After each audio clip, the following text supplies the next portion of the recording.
1990च्या अगोदरचे आजार आणि 1990 नंतरचे आजार याच्यात काही चेंजेस झाले, बदल झाले.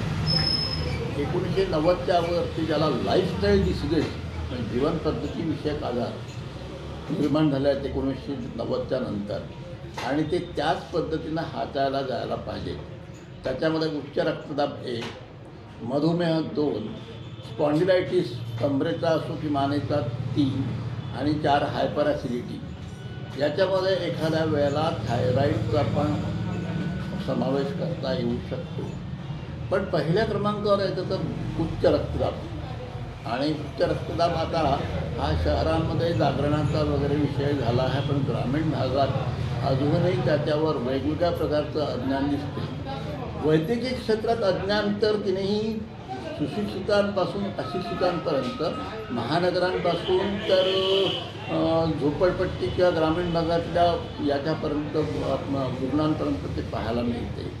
उच्च रक्तदाब आपण केव्हा म्हणतो पेशंटमध्ये, तर उच्च रक्तदाबाची झोपव्यानाने एक सोपी सुटसुटीत व्याख्या आमच्या वेळेला व्हायची. उच्च रक्तदाबामध्ये 2 प्रकार असतात. एक वरचं म्हणजे सिस्टॉलिक ब्लड प्रेशर म्हणतात त्याला, आणि खालचं BP म्हणजे diastolic blood pressure. Systolic blood pressure म्हणजे हृदय ज्या शक्तीनिशी काम करत असतं त्याची आकुंचन पावण्याची क्षमता, ब्लड शुद्ध करून ते बाहेर फेकण्याची क्षमता म्हणजे फोर्स जो प्रत्येक बीट सोबत असतो त्याला सिस्टॉलिक ब्लड प्रेशर म्हणतात. आणि डायस्टोलिक ब्लड प्रेशर म्हणजे रक्त फेकल्या गेल्यानंतर शरीराच्या निम्म्या आर्टरीजमध्ये त्याचं कमीत कमी दाब किती असतो ते कुठल्या दाबाने रक्त वाहत असतं. तर हे 2 प्रकार, सिस्टॉलिक हायपरटेन्शन आणि डायस्टोलिक हायपरटेन्शन.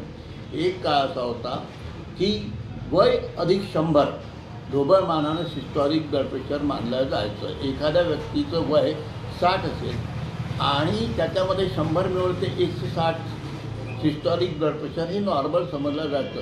पण आता तसं राहिलेलं नाही. त्यानुसार उच्च रक्तदाबाच्या व्याख्या बदललेल्या आहेत.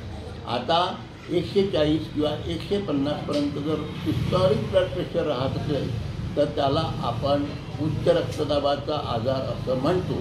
आणि कुठल्याही रुग्णामध्ये 90च्या वरती जर ब्लड प्रेशर डायस्टोलिक राहत असेल, खालचं ब्लड प्रेशर राहत असेल तर आपण त्याला डायस्टोलिक हायपरटेन्शन म्हणजे उच्च रक्तदाब म्हणतो.